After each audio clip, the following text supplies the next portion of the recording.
Olá! Vamos então para o comentário do tema número 8 da nossa apostila. Está lá na página 77 e nós vamos falar sobre o incentivo à energia renovável no Brasil e os reflexos desse incentivo ou da própria energia renovável para a nossa economia. Então notem o seguinte, às vezes os temas ambientais que vocês fazem eles são conduzidos para você fazer uma reflexão de energia renovável para proteção ambiental. Não é essa abordagem que você tem que fazer aqui. Você vai mostrar como que essa política de energia renovável causa impactos, reflexos, consequências. Olha aí os sinônimos que vocês podem usar para não ter repetição na redação de vocês. Às vezes vocês falam, Su, que palavra eu posso usar? Primeiro, não é para Su que você tem que perguntar isso. Tem que perguntar isso para o dicionário, né? Dicionário, fazer pesquisa. E ter sempre esse esforço de não repetir palavras. Então, como que o investimento, o incentivo, a disseminação da energia renovável no Brasil pode trazer reflexos para a nossa economia. É em cima disso que você vai ter que desenvolver a sua tese. Para desenvolver esse tema, vocês vão ter que recordar um pouquinho daquele conteúdo que vocês aprenderam no ensino fundamental. Lembra na aula de geografia que o professor falava sobre as fontes de energia? Então nós colocamos aí para vocês energia solar, eólica, hidráulica, biomassa, geotérmica, maremotriz, todas elas servem para gerar a energia e de uma fonte renovável, tudo bem? Então, quando a gente explora esses elementos, nós temos, com certeza, uma máquina que é movida. Eu não estou nem falando de uma máquina realmente ali mecânica, estou falando de pessoas que pensam, que repensam, que analisam o impacto dessa energia positivo e negativo no ser humano, no planeta, no meio ambiente. Então vocês têm que considerar esses conhecimentos que vocês já obtiveram, que vocês já tiveram no ensino fundamental e que agora no ensino médio, de uma forma ou de outra, os professores acabam trabalhando. Lembrem sempre que vocês fazem uma definição, colocam um conceito dentro da redação de vocês já estão fazendo aquilo que a gente chama de recurso argumentativo. Estão ali traçando um repertório argumentativo dentro do texto, tá bom? De todos esses elementos que nós mencionamos no slide anterior, vocês podem ver aí por esse novo slide que nós temos grande parte, 53,9% da energia produzida aqui no Brasil é a hidrelétrica. As outras ainda são muito tímidas. Por quê? Ou o Estado não domina um determinado mecanismo, ou naquele Estado não há, por exemplo, uma incidência muito grande de sol ou de ventos. Então, o Brasil é amplo, vocês sabem disso, e algumas regiões têm uma natureza que favorece mais o Estado, as pessoas explorarem mais ou menos aquela forma de obtenção de energia. O que a gente vê muitos ambientalistas falando, tratando, é que o Brasil tem sim um potencial para explorar outras formas que não apenas a hidrelétrica. É que nem sempre os governos adotam políticas para isso. Então esse daí é um problema que você pode apontar na sua redação. Lembrando que todo o problema que você aponta, depois na conclusão você tem que colocar a proposta interventiva correspondente. Então, se você colocar lá como um problema, não há um incentivo, não há um investimento para que nos estados, para que nas cidades se produzam essas outras formas de energia renováveis, então aí você vai ter que colocar na proposta interventiva exatamente essa proposta, ou seja, o governo do estado deve investir mais nesses setores, construindo usinas ou patrocinando a construção de usinas, certo? Então aí que virá a proposta interventiva. Lembre desse jogo, problema na introdução e você tem que colocar a solução na sua conclusão. Quais são as questões que precisam ser consideradas antes mesmo de você elaborar a sua tese, certo? Essa questão, né, de termos um potencial enorme no Brasil para várias formas de energia renovável, mas se explora tão somente a hidrelétrica. Está muito bem lembrado no material que em 2001 o Brasil sofreu com um apagão. Vocês não imaginam o que foi aquilo, tá bem? Então, a gente que mora aqui numa região muito quente, que depende do ar-condicionado para ter uma noite de sono produtiva, nós tivemos que economizar. Eu me lembro muito bem que famílias inteiras passaram a dormir no mesmo quarto, por quê? Para a gente poder ter ali pelo menos umas 4 ou 5 horas de ar-condicionado ligado. Mas não, tinha que desligar. Quando as famílias atingiam um limite de consumo, se elas atingiam esse limite, a companhia energética ia lá e cortava a energia daquela casa, daquele apartamento, daquela indústria, daquela empresa. Então vocês imaginam o retrocesso, né, pelo qual o país inteiro passou, os setores produtivos e tudo mais, porque houve um apagão. Qual foi a causa desse apagão?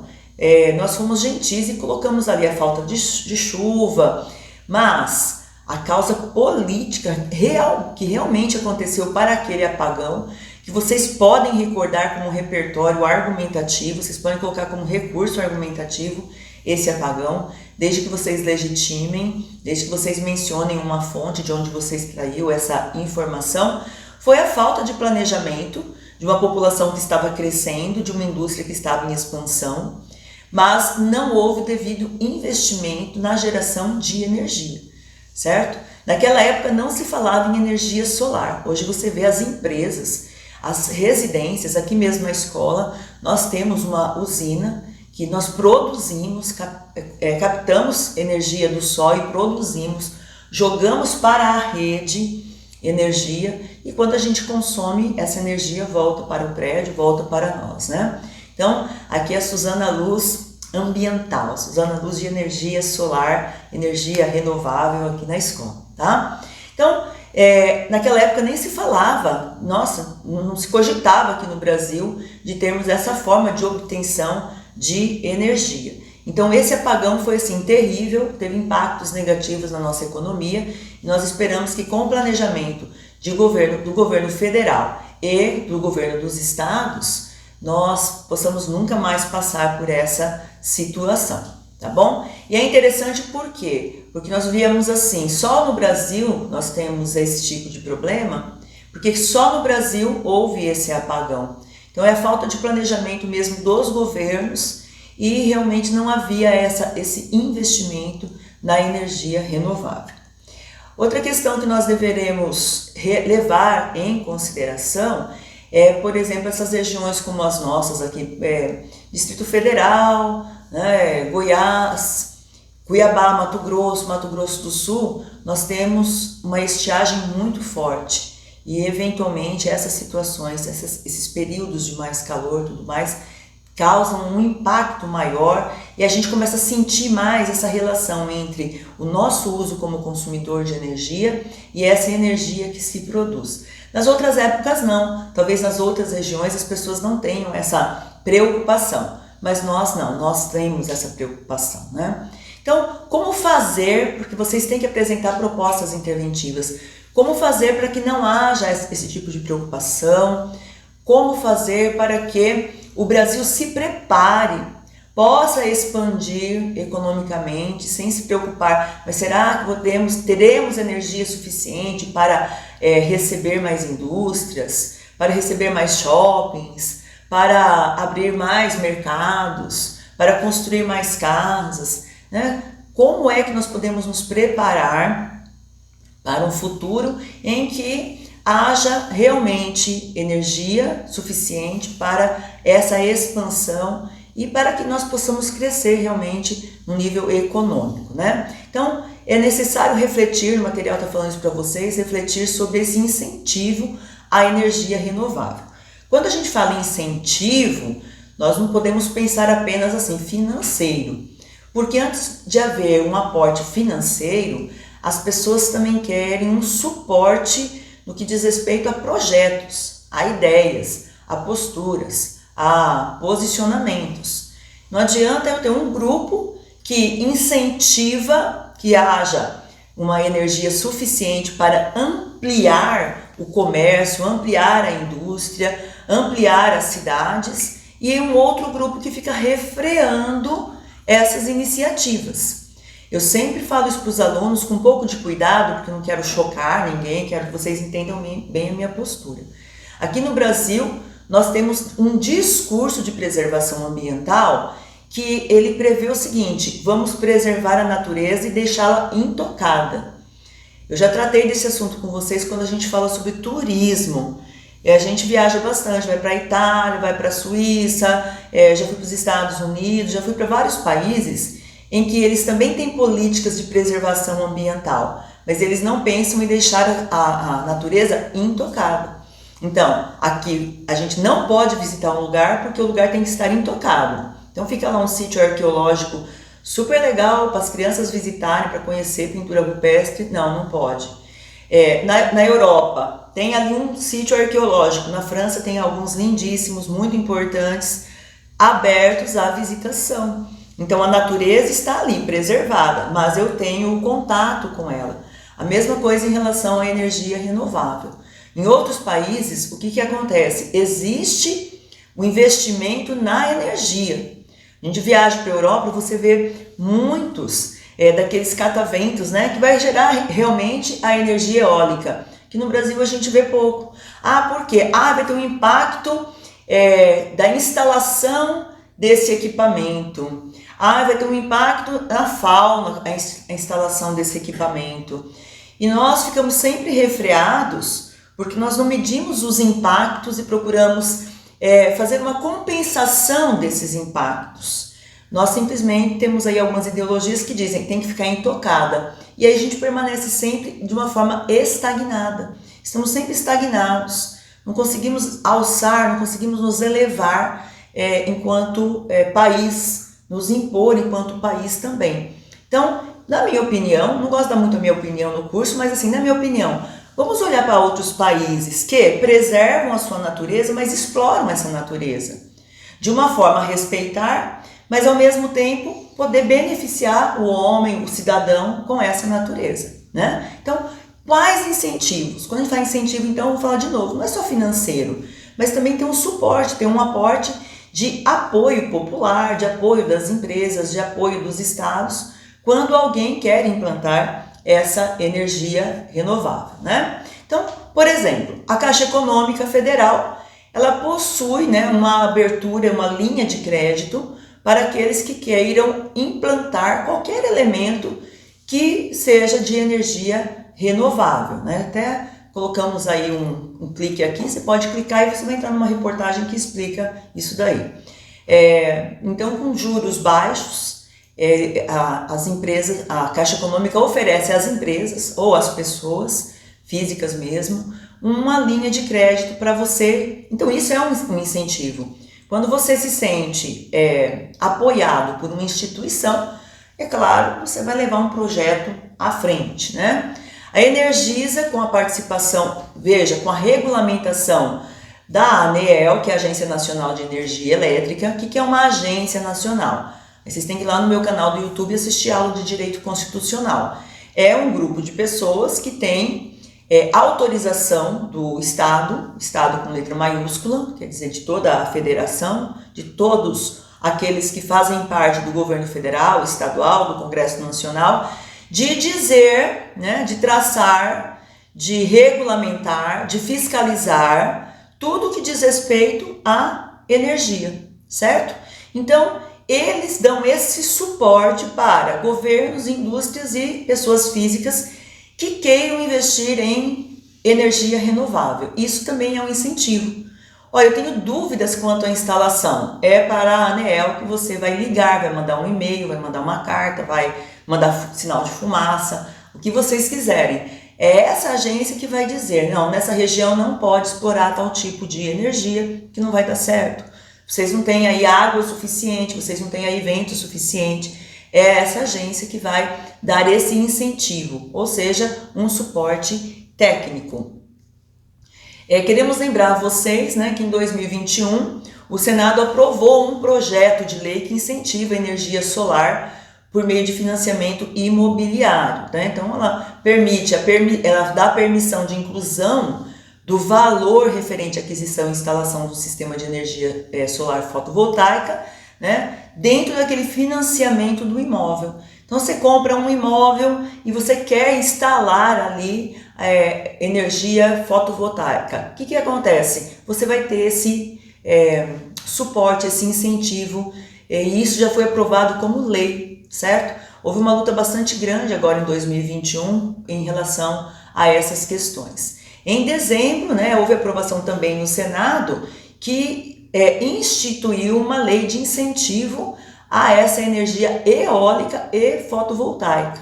Então hoje, se você tem lá uma grande fazenda e quer colocar energia eólica, você já tem uma lei que te assegura os incentivos fiscais, apoio da ANEEL com agentes que possam ir até o local e medir e dar realmente uma orientação técnica àquele fazendeiro, àquela pessoa que tem o interesse de instalar tanto a solar quanto a eólica. Então isso aí são avanços que nós temos. Então vocês já não podem propor na conclusão que haja uma lei, porque a lei já existe. Agora o que você pode propor? Que haja a aplicação, né, correta da lei. Aí isso sim você pode fazer, você não vai estar falando nada estranho, tá bom? Mas não vamos esquecer da outra parte, seus reflexos na economia. É óbvio que a economia vai ter reflexos positivos. Porque, por exemplo, imagina só na sua cidade quantas indústrias, quantas empresas são movidas para instalar, por exemplo, placas de energia solar. Aqui na escola mesmo, quando nós instalamos, a gente pode contabilizar aí ao menos 4, 5 funcionários que vieram aqui instalar. Nós estamos falando de empregos diretos e os indiretos, então na produção dessas placas, depois na reciclagem dessas placas. Então você tem toda uma economia, todo um sistema de empregabilidade movido em torno dessa energia, desses outros elementos, né, dessas variantes de obtenção de energia renovável, né? Antigamente, quando havia só a hidrelétrica, você tinha lá os engenheiros, os técnicos das usinas hidrelétricas. Hoje você tem todas essas pessoas envolvidas, tanto no projeto, na execução, na instalação, na manutenção. Então isso daí aumenta o emprego. Aumentando o emprego, óbvio, a economia melhora. Nós temos os impactos positivos na economia. Ó, o material está falando aí para vocês que em 2012, mas 2012, hein, 74 bilhões de novos investimentos no Brasil, quando houve o start, né, o começo desse tipo de energia. Então, 420 mil empregos. Hoje vocês vão olhar, nós temos 2020, ó, 90 mil postos de trabalho foram gerados com base nesse tipo de obtenção de energia. Então é claro, não tem como negar que para a economia os impactos, os reflexos são positivos, né? Mas será que é o suficiente? Essa é a pergunta que se faz. Porque lembra, na tua redação, você não vai falar só sobre o que já existe. Você não vai falar só sobre, é bom. Não. Você vai problematizar. Então, olha, já tem muitas iniciativas que exploram esse tipo de energia. Mas nós precisamos aumentar, precisamos desmistificar, precisamos mudar concepções. Então, com base nesse problema, né, você vai traçar seu desenvolvimento e sua proposta interventiva, né? Então, incentivo à energia renovável precisa ainda ser potencializado. Essa vai ser a problematização que vocês vão colocar logo na introdução e vocês vão mostrar as iniciativas e aquilo que já acontece e aí nós vamos sugerir para vocês alguns repertórios. Lembre que lá na página 78 da apostila vocês já tem lá 3 repertórios que vocês podem usar na redação. Além daqueles, vocês podem também assistir esse documentário Catching the Sun, ou seja, vamos captar, né, a energia solar, vamos pegar a energia solar, utilizá-la, né? E vocês vão ver ali as dificuldades no início os primeiros que começaram a trabalhar, a desenvolver esses projetos envolvendo ali a energia solar. Vocês vão ver que eles passaram por algumas situações. Claro, tudo que é novo vai encontrar um certo obstáculo, uma certa resistência da sociedade, mas principalmente daqueles que lucram já com um tipo de energia. Então, vocês imaginam aqueles que lucram com a exploração da energia hidrelétrica, se eles estão super felizes com essa ampliação de energia solar? Obviamente não. Então, é claro que houve um lobby mundial para que, assim, colocando em dúvida, colocando em xeque esse tipo de alternativa para a obtenção de energia. Então, esse documentário que está no YouTube, vocês podem clicar aí no material que vocês poderão navegar, vocês podem assistir e mencionar como repertório na redação de vocês. Também nós temos uma matéria bastante interessante que vocês podem acessar. São 5 especialistas falando sobre as regulamentações para a exploração de energia renovável, que não apenas a hidrelétrica. Então aí você vai ter a opinião deles e você pode mencionar tranquilamente qualquer um desses especialistas ou a matéria em si, não esquecendo da legitimação, vocês têm que apontar a matéria onde ela foi publicada e também podem mencionar na redação de vocês como repertório. Vocês têm aí também disponível no YouTube uma reportagem, ela chama Energias Renováveis, e ela vai mostrar exatamente os processos burocráticos para implantar essas outras formas de energia, né? A necessidade de legisladores, né, deputados estaduais, federais, senadores, repensarem as matrizes energéticas, né, que nós temos no Brasil, realmente fazer com que haja a aplicação da lei que permite a exploração da energia eólica. Então é uma reportagem bastante interessante. Lembrem-se que na aula número 3 nós falamos que as abordagens têm que estar atualizadas e contextualizadas no Brasil, tá? Então não adianta também você apenas falar do passado, da matriz do passado energética no Brasil e esquecer de falar da do presente. Então quando você menciona uma reportagem, você está mostrando algo que está acontecendo agora e isso é muito importante, tá bom? Colocamos aí para vocês também um outro documentário, não tem como vocês, olha, gente, tem uns alunos que chegam em mim e falam, isso eu não fiz redação porque eu não tinha repertório. Por favor, na apostila tem repertório e nesse famoso PDF que a gente manda semanalmente para vocês também tem muita coisa para falar. Não tem como falar para mim que não tinha repertório, tá? Então aí tem outro documentário que vocês podem assistir, Power, o poder por trás da energia, que também vai falar sobre os obstáculos que pesquisadores, engenheiros tiveram para desenvolver mecanismos e principalmente para convencer governos e empresas a usarem esses mecanismos de energia renovável, que não apenas a hidrelétrica, como já falei, tá bom?